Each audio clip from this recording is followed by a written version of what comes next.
J'aimerais bien qu'on reste un petit peu sur le cas Takefusa Kubo, donc qu'on a découvert, ou en tout cas dont on a entendu parler dès 2019, à son arrivée au Real Madrid. On nous l'a vendu comme le Messi japonais. Tu me disais juste avant de prendre l'antenne qu'il ne fallait surtout pas utiliser cette expression, mais je le fais quand même parce qu'il y a des vraies similitudes. C'est vrai qu'il y a un pied gauche de dingue. Cette saison, donc c'est déjà 5 buts et une passe décisive. C'est un des meilleurs joueurs de Liga actuellement, où on en est, il y a encore beaucoup de choses à améliorer, j'ai envie de dire. Bah, si on prend le classement des buteurs, il est juste derrière Morata, Lewandowski et Bellingham. Donc on peut dire qu'au niveau des stats, déjà, oui, c'est un des meilleurs joueurs de Liga. Mais au niveau de son influence sur le jeu aussi, je me rappelle du match contre le Real Madrid, où il fait une première période totale.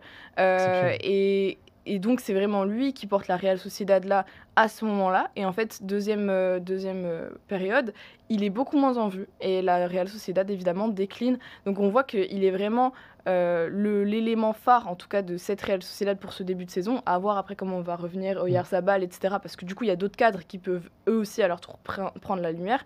Mais pour l'instant, il est essentiel dans cette Real Sociedad. Tu disais, on l'appelait le Messi japonais. En fait, il a ce surnom depuis son passage à la Masia, parce qu'il a été formé au FC Barcelone.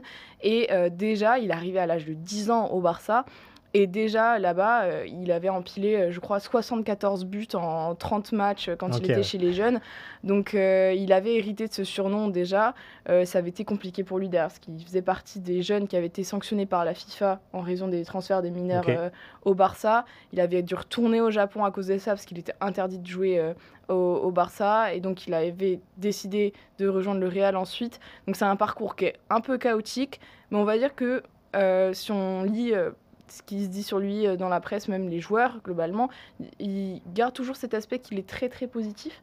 Et que même si il a vécu des prêts très compliqués à Villarreal, à Getafe, etc., venait toujours à l'entraînement avec le sourire, il venait toujours avec la motivation d'apprendre quelque chose. Et je pense que aujourd'hui, il est récompensé par tout ça, par sa patience. Et là, à la Real Sociedad, il est sur un projet au long terme, et je pense que ça lui fait aussi beaucoup de bien. Est-ce que, alors tu me vois venir avec mes gros sabots, on va forcément parler de lui au niveau du mercato dans les semaines qui viennent, parce qu'un ailier droit-gaucher qui est décisif, ça devrait intéresser pas mal de monde. Pour toi, il faut qu'il reste dans ce projet Real Sociedad parce qu'il est partie prenante et surtout leader offensif de cette équipe, ou est-ce qu'il est déjà prêt pour plus haut et retrouver des équipes du calibre du Real Madrid ou ce genre de niveau-là, quoi? Je pense que ça va beaucoup dépendre de sa saison complète, mais la saison passée, déjà, il fait une très grosse fin de saison. Il marque d'ailleurs contre le Real Madrid, et donc la Real s'impose 2-0 contre le Real Madrid en toute fin de saison, c'était au début mai.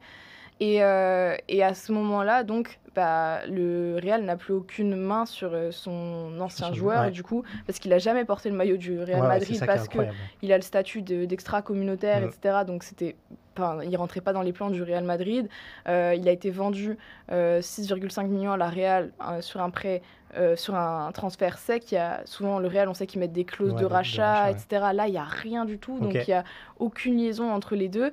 Et donc, justement, quand il marque contre le Real Madrid, on pose la question à Ancelotti de savoir est-ce que vous avez toujours un œil sur lui ? Est-ce que ça vous dirait de le faire revenir ? Et lui, il dit honnêtement, oui, ça m'intéresserait de le faire revenir.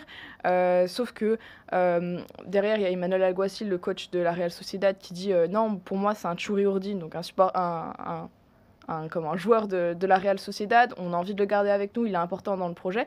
Et lui-même, derrière, dit non, moi je veux continuer à la Real Sociedad, j'ai envie de jouer la Ligue des Champions avec la Real Sociedad, parce qu'il faut savoir qu'elle la joue quand même pas tous les ans, la Ligue des Champions. Donc il avait vraiment envie de s'inscrire dans ce projet-là. Lui-même le répète souvent, il dit qu'il se sent lui aussi Tchouri-Urdin et qu'il a envie de s'installer dans cette Real Sociedad. Et je vois pas aujourd'hui quel club de Liga peut lui promettre d'être titulaire dans une équipe de Ligue des Champions qui joue les premières places en Liga. Aujourd'hui, dans son intérêt, en tout cas, c'est de rester. Et je pense qu'il a fait le bon choix cet été, alors qu'il était déjà courtisé, de rester dans une équipe qui joue la Ligue des Champions. Donc, à voir pour la suite, à voir comment finit aussi la Real Sociedad, parce qu'on savait que les saisons passées, la Real Sociedad avait souvent tendance à bloquer au niveau de décembre, janvier, et à perdre beaucoup de points, et donc à finir à jouer la Ligue Europa alors qu'ils pourraient jouer beaucoup plus haut. Là, l'année dernière, ils ont passé ce cap-là. Ils ont réussi à ne pas rechuter en janvier. Donc, si ça continue sur cette dynamique-là, cette saison-là, on peut vraiment imaginer que la Real Sociedad joue à nouveau la Ligue des Champions la saison prochaine. Et là, ils ont un groupe qui est un peu compliqué, mais ils peuvent quand même, pourquoi pas, sortir et aller jusqu'en 8e, ce qui serait déjà une sacrée performance et un plus du coup pour Take Kubo et pour son avenir.